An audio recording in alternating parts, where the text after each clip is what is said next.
Breaking right now, Thomas Markle Jr. has lashed out at his sister in the most brutal interview he has ever given. Royal family, you should be so thankful this woman wanted to leave, because she's not going to bring any good to the branding of royal. She's going to downgrade it to a level of ghetto, and that's what it is. This is just bad. About a year ago, while Thomas Markle was in a hospital bed on the other side of the world, he lost his leg.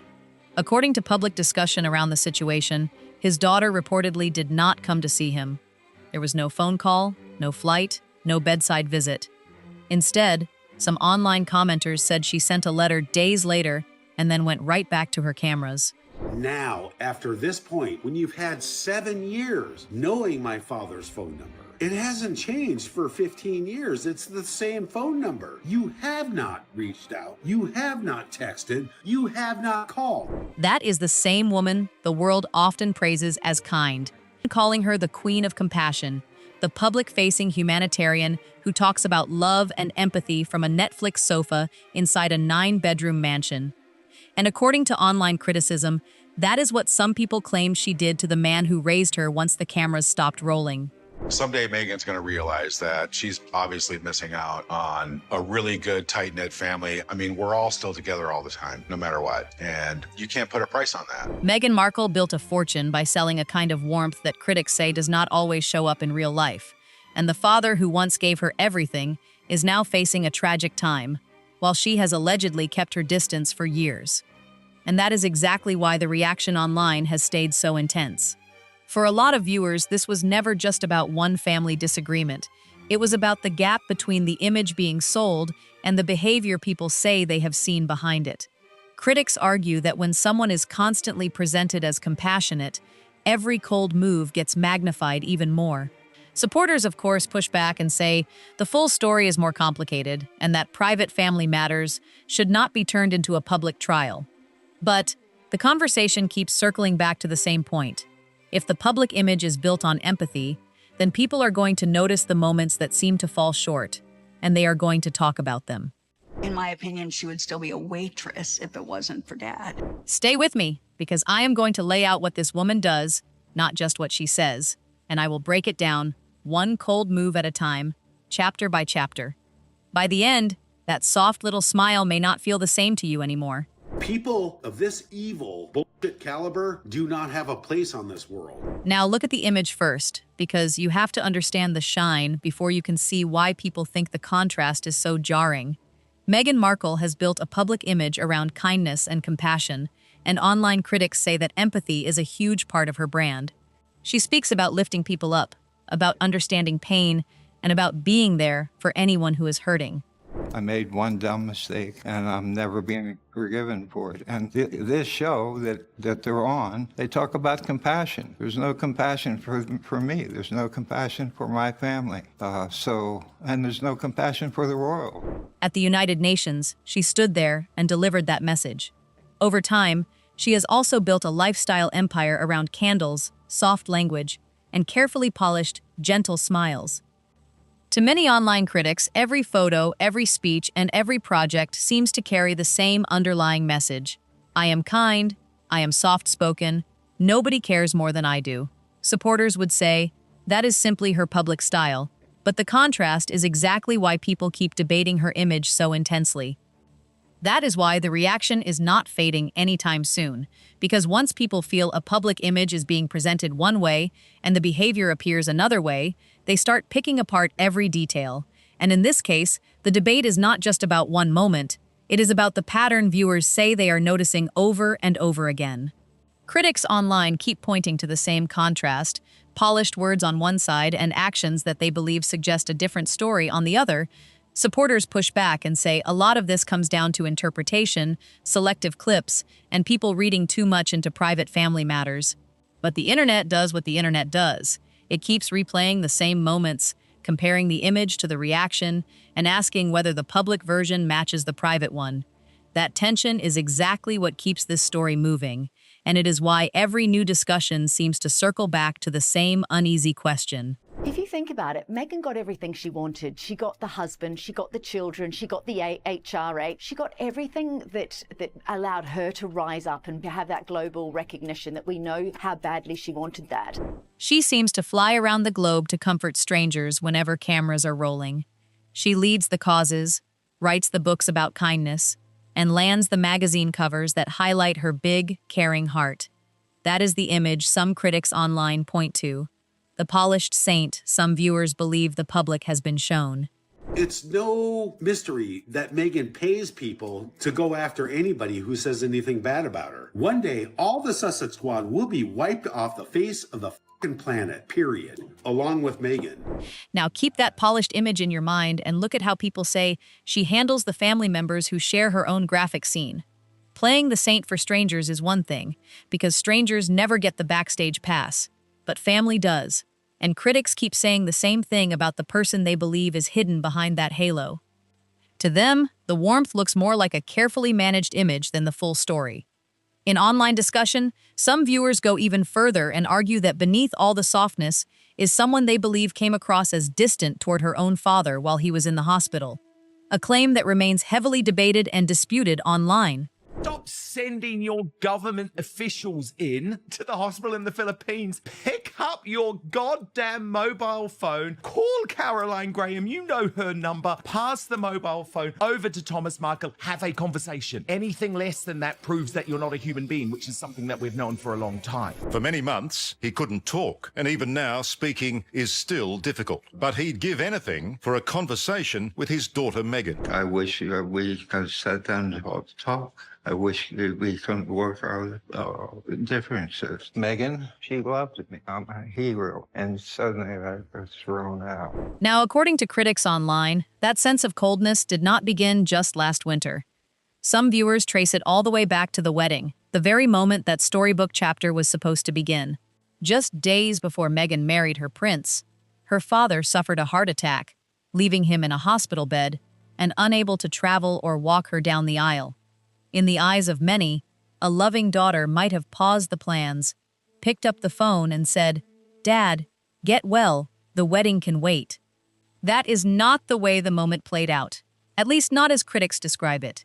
Instead, the ceremony went ahead, watched around the world, and a prince walked her down the aisle in place of her father, which some online commentators say made it seem as if the man had barely mattered at all. And that is where the conversation gets even more uncomfortable for the people watching it unfold, because the criticism is not just about one hospital moment or one wedding day. It is about how those moments get connected in the public mind and how quickly viewers start building a bigger picture from them. Once that happens, every quiet gesture, every delayed response, and every public appearance gets re-examined like it is part of the same larger pattern. That is why the debate keeps dragging on. Some people see a family dispute being stretched and repeated online, while others see a deeper issue in how compassion is presented in public versus how it is perceived in private. Either way, the reaction stays strong because the story taps into something people respond to fast: image, loyalty, and whether the version being sold to the public lines up with the version they think they are seeing behind the scenes. Like any proud parent, his home is littered with photos of his beloved children. For the longest time, she wanted to be a dancer. Each image is a heartbreaking reminder of happier times. These guys can tell you how close we were, Meg and I, and I certainly spent a lot of my life with her. I don't know how she can throw all of it away. According to the discussion around it, the last time she spoke to him was over that hospital bed. He hung up feeling hurt, and then years of silence followed. The messages Harry sent in those final days sounded, to some viewers, like a man watching a difficult situation move closer. Please pick up. We only need to speak to you. Still, none of it seemed to change anything, at least based on how critics describe it. Her father was in a cardiac ward, and yet the public reaction was that the celebrations kept moving forward, with little to no pause for the pain playing out behind the scenes. No delay, no visit, no real second thought, just a wedding that went ahead while a sick father remained on the sidelines. That is the part people keep coming back to, because to many online commentators, it looked like she had already decided her own dad did not fit the story she wanted to present.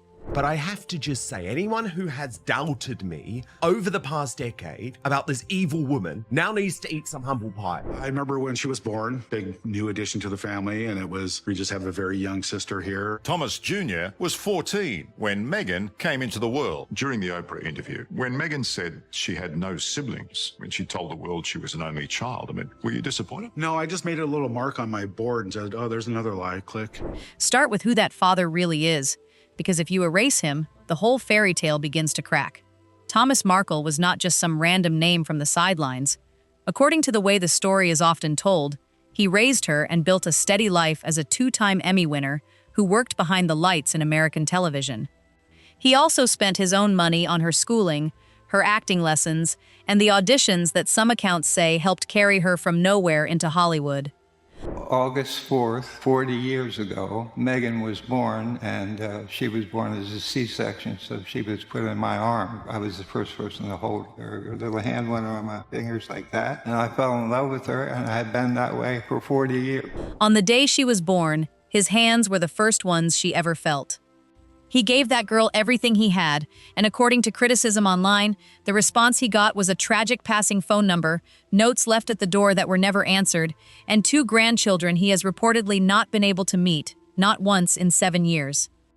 Then came a stroke that took away his speech, forcing him to learn how to speak again, just so he could keep reaching out to a daughter who, as the public discussion puts it, still would not pick up. And that is why the public reaction refuses to fade. Because people are not only reacting to one painful family moment, they are reacting to what they believe it says about character, distance, and image. Once a story like this settles into online conversation, every old detail gets pulled back into the spotlight, and every unanswered call starts looking bigger than it did before. Supporters argue there are always 2 sides to a family conflict, and that outsiders do not know the private conversations behind closed doors. But critics online keep pointing to the same pattern: a father trying to reach out, a daughter staying out of reach, and a public timeline that, fair or not, has left a lot of viewers uneasy. That tension is exactly why the discussion keeps moving, because people are not just watching a biography anymore, they are watching a reputation being judged in real time. It's really a little bit disturbing, saying that, she doesn't have a family, she doesn't have a father. It's just ridiculous. Picture how that feels for a second. He put it in a way that hits hard. More hard than I could say myself. One critic even claimed, a man behind bars gets more warmth than the father of a duchess. In that online conversation, some people argued Meghan had left her own dad lonelier than a stranger in a prison cell. And as critics tell it, his only mistake was one bad decision. He posed for a few photos, apologized many times over, and still ended up, in their view, pushed into a kind of lifelong exile for it. Got it, but I didn't do this for money. I did this to change my image. For 1 whole year, I was presented as a hermit living and hiding out in Mexico. I was looking to change my image, and obviously that was a mistake. It went wrong. You could not make this stuff up. And remember, this is the same woman who tells everyone else to be kinder to one another, so do not let anyone sell the idea that this is really about money. He has never asked that daughter for a single penny, and he has said plainly that he wants no part of her fortune. By his own account, he has always lived simply, and that has not changed.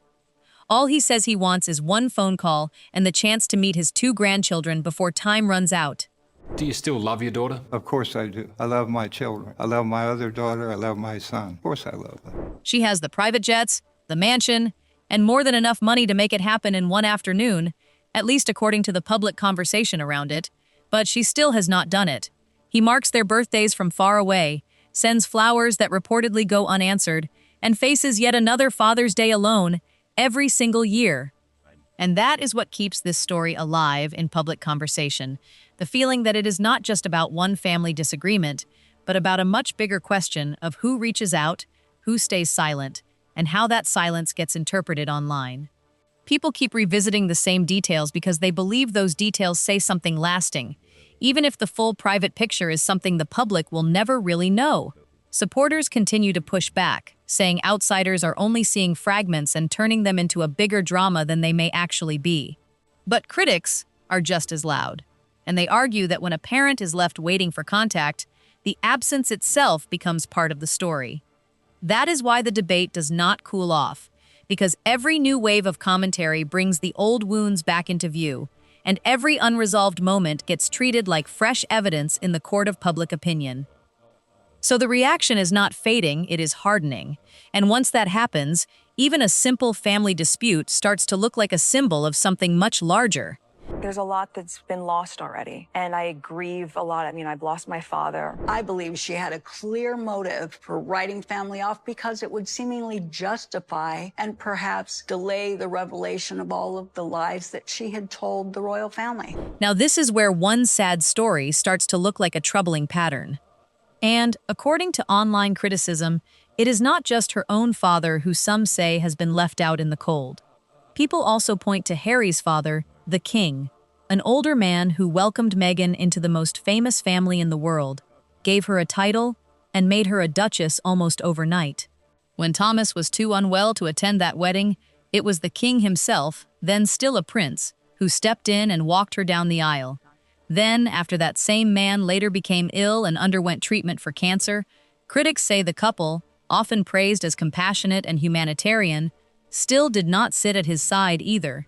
He's trying to get back in with the king because he knows he'll never be able to get back in with William. That's never going to happen. So once that door is closed and unfortunately the king passes, I don't think there's any chance of him getting back into the fold. Harry made a brief flying visit and then left just as quickly. Meghan, meanwhile, did not come at all. So when people count up the moments being discussed online, critics say the pattern looks grim, her own father facing a serious illness and feeling shut out, then her father-in-law falling ill, and in their view, getting the same cold shoulder. I knew Meghan for a bit before she met Harry. Did exactly the same to me, you know. She did that to many people that she knew, that she'd either worked with or was friends with or whatever. It just seems to me she's what I would call a ruthless social climber, who just when people are no longer appropriate parts of her circle, they have to be expunged quickly so she can move on up the ladder. Absolutely. According to online criticism, two elderly men who had given this couple every possible advantage were left to face some of the hardest moments of their lives alone, while Meghan, in the view of critics, never seemed willing to pause the brand for even one afternoon. Some commentators went even further, calling the image of a humanitarian who could not set aside a weekend for a seriously ill parent deeply fake, though that remains their opinion, not a confirmed fact. Others argued that her compassion only appears when cameras are nearby. So when people look back at it, they see two seriously ill fathers, and in their view, not a single hospital visit between them. Critics say the same cold choice was made twice. And that is exactly why the conversation keeps pulling people back in. It is not just the headline that matters, it is the image people say it creates, of distance, timing, and what silence can look like when it is repeated more than once. Online, that repetition is what turns a private family situation into a public symbol. And once it gets framed that way, every small detail seems to carry extra weight. Supporters insist that no outsider can really know the full story behind those moments, and they argue that viewers are connecting dots without the full picture. But critics keep pointing to the same pattern, saying the issue is not one isolated choice, but the feeling that certain family members were left to face difficult moments without visible support. That is why the debate stays active, because people are reacting less to one incident and more to what they believe it says about priorities, image, and responsibility. You're a lying scumbag piece of shit who doesn't deserve anything except for what you're getting right now in the press. And I will protect my dad with my life. Do you have any advice for Harry? Yeah, stop talking about the royals. Stop giving away all the secrets about the royals. And, love your children and love your wife. But also love your grandmother and love your father. Now, the part that critics keep circling back to is what they see as the biggest contradiction in the whole story, once you start looking closely. When her father's situation became public, Harry and Meghan went into a hard fight over privacy. They described it as an invasion and said privacy was sacred, something they believed was worth protecting at all costs. They filed lawsuits, spent years in court over a private letter, and framed it as a battle for their family. In their telling, the pain they were dealing with was nobody else's business, and they made that point very clearly. This is a man who pines on about how unsafe he feels and how he needs the British taxpayer to pay for his security, but is very happy to reveal about his 25 Taliban killings in his book that he got a book deal for, and then very happy to jet over to Ukraine. So this is a man who clearly doesn't care about his safety. It's just about his victim complex. There is a pretty revealing detail wrapped up in that, too. According to the online timeline, Meghan's side was the first to get that letter out to a magazine through a few friends before her father responded afterward. So critics argue that she may have helped set the whole thing in motion, then shifted into the role of the injured party once he answered back. And that is where the biggest contradiction, in the eyes of commentators, really comes into focus. This is a couple that repeatedly speaks out against press intrusion, says they want distance from photographers, and then, when it fits the image, appears to lean into carefully staged pictures and the same camera attention they say they dislike. That tension is exactly what keeps people talking, because supporters see it one way, while critics see something far less consistent. They wheeled children out of their hospital rooms to be there, and then they put a rope around it that was only removed for pictures. But when they were not being pictured with Harry and Meghan Markle, the rope was there. I have never seen anything like that. I've been around, even the Queen did not have ropes. People were just normally standing there, but no. Harry and Meghan demanded that the rope be put there so there would be a distance between the princess, because that's another thing that you don't know about. Meghan Markle demanded to be called Princess Meghan during the entire trip. Not even Duchess of Sussex, but Her Royal Highness Princess Meghan Markle. Cameras seem to become the problem when they start exposing an uncomfortable truth, but they can feel like a welcome friend when they help polish a more flattering image. That is how critics frame the next move, too. They point to the way the couple sat down with Netflix and, in the view of online commentators, turned private moments into monetized content whenever they could. Then came the memoir, with royal family details reaching readers around the world in huge numbers. To critics, it looked like the most personal parts of their lives were turned into content and then into income. And when it comes to the young people they say they are trying to protect, some viewers argue that the image changes again. The moment the brand needs a softer, warmer look, the young people appear in a glossy trailer, and that contrast is exactly what keeps the criticism going. That is why the discussion does not really fade. It keeps resurfacing every time people notice another contrast between what is said publicly and what shows up in the final image. Online, that kind of mismatch tends to stick, because viewers are not just reacting to one moment, they are reacting to the pattern they think they see. Supporters push back and say the public only ever gets fragments, not the full context, so any judgment from the outside is incomplete. Critics, though, argue that the repeated clashes between privacy talk, media projects, and polished public appearances make the whole story harder to ignore. In their view, the frustration is not about a single interview or one photo, it is about the larger impression left behind.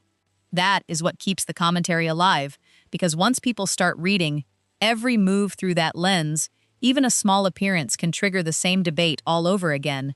And from there, the conversation naturally shifts to the next question about how these moments are presented and why some of them land so differently with the public.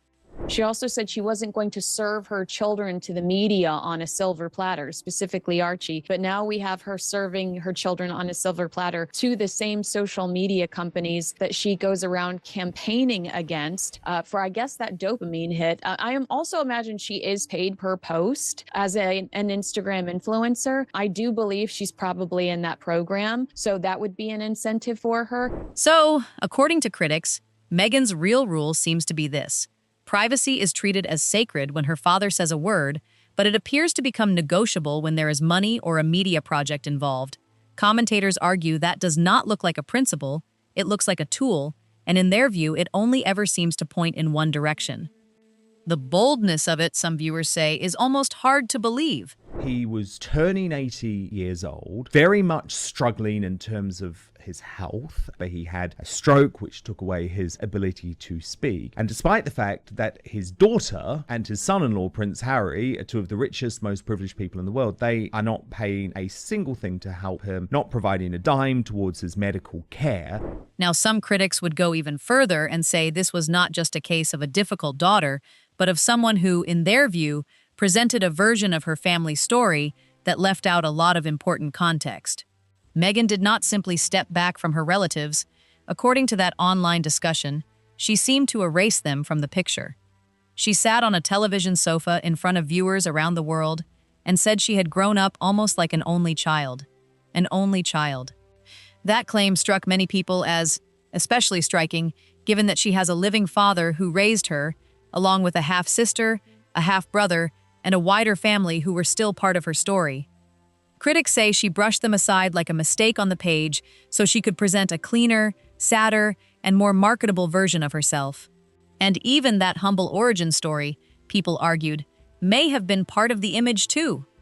Do you think your sister, Meghan Markle, has ruined Prince Harry? The answer is yes. I mean, every single interview, every single picture, every place they go, Meghan grabs him. Meghan controls him. Meghan tells him no. Meghan stands in front of him. She controls every single situation like she is the star. And she's turned Prince Harry into a man of non-substance, for her own well-being. The rags to riches image, the one that supposedly starts from nothing, has drawn criticism online because, according to that discussion, she was actually raised by a working father who paid for private schooling and every acting class she ever attended.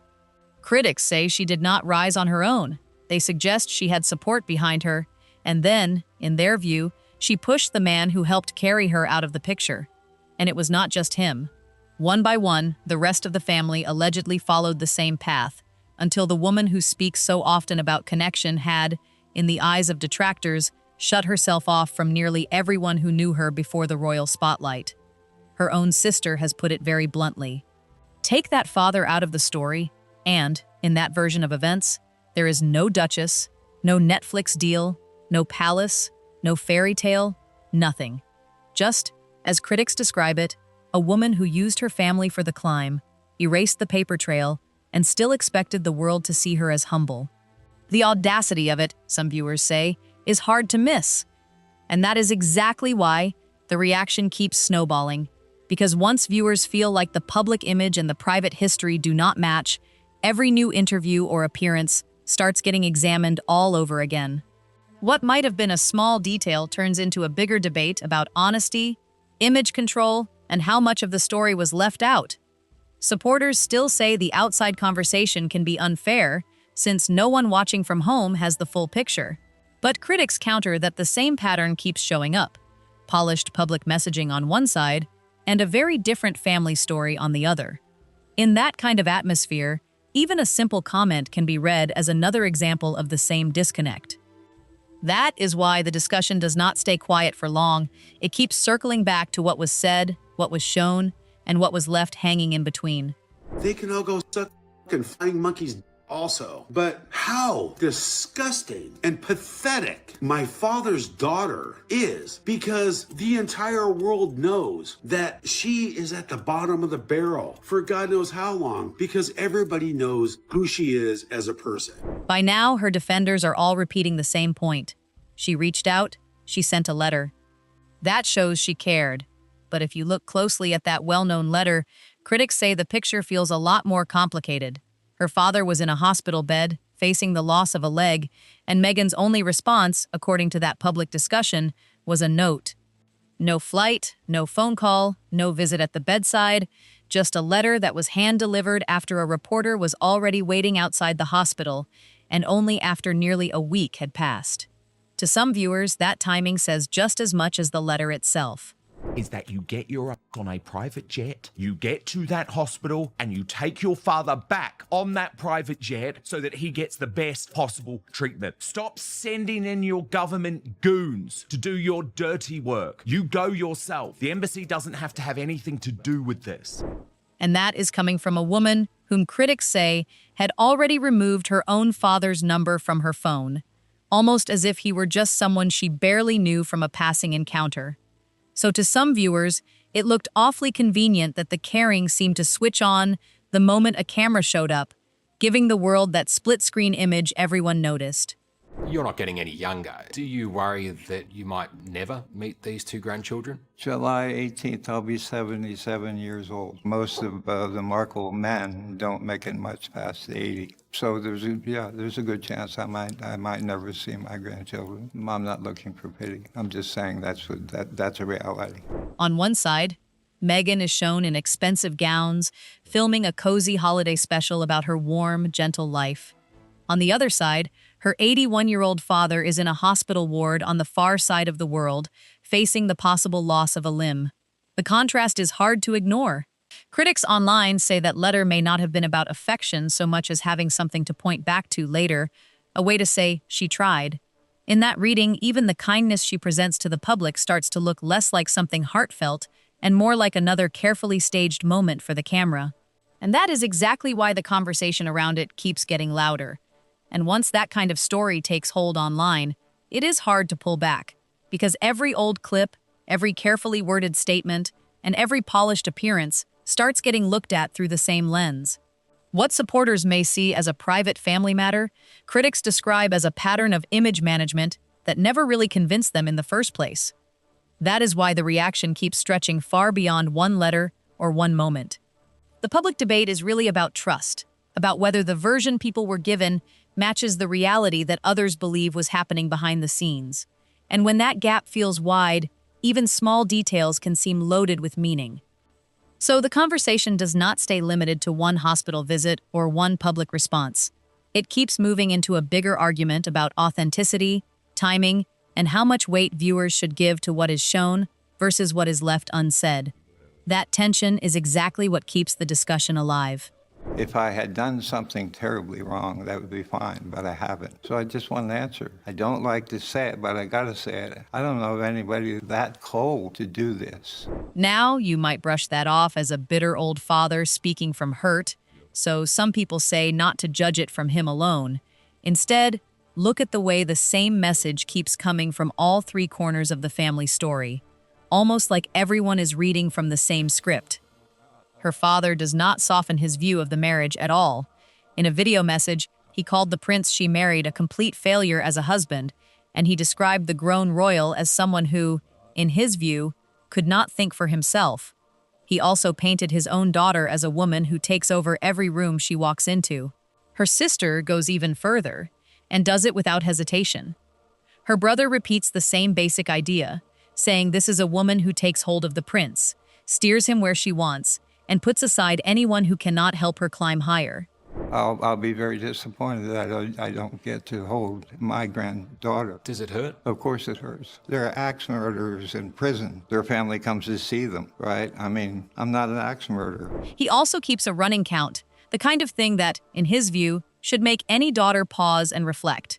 No call, no text, not even a brief check-in for 6 years, despite 2 heart attacks and a stroke. His message to the prince she married left no room for softness either. And when 3 people who knew Meghan long before the public did all point in the same harsh direction, it naturally made people talk. They cannot all be inventing the same story, at least that is how some outsiders frame it, and the critics closest to the situation reach for the harshest word they can find. It is striking how quickly the polished image seems to wobble the moment people who actually knew her start speaking. So the bigger question online is the one that keeps coming back. To some viewers, the warm public image looks more like a performance than the full picture, something she appears to switch on for outsiders and keep away from family. They say she may travel anywhere for a photo moment with people she barely knows, while the real personal ties remain a very different story. But her own father, just a hospital car park away? According to the online conversation, not a chance. And all the while, she speaks to the public about love and compassion, while 2 older men who once welcomed her into their lives were said to be left unwell and alone, waiting on a call that never came. That is how critics describe Meghan Markle once the cameras stop rolling. They paint it as cold, stripped down, a woman who used family to rise and then left them behind the moment they were no longer useful, while still presenting herself to the world as gentle and caring by candlelight. Every brand she puts forward, every cause she appears to support, every soft, focused talk about healing and empathy seems to rest on one big gamble: that viewers will focus on the performance and never look at the people she allegedly left behind. Well, in this version of the story, people say they looked, and her own father, after losing a leg and being out of contact, became the clearest example, in their view, of the gap between image and reality. And here is the part that really hits people. He is still said to be waiting for her. One leg gone, 81 years old, and according to this online narrative, he would still take her call tomorrow if it ever came. An older man keeping the line open for the daughter who, critics argue, stopped answering long ago. If you ask them, that is the reveal that mattered most here. The warmest public image, they say, may not match the coldest family fallout. And that is exactly why this story keeps hanging around online, because it is not just about one family disagreement anymore. It has become a wider test of how people judge public kindness when the private details, as commenters describe them, seem to tell a very different story. Once that trust starts slipping, every new appearance gets re-examined.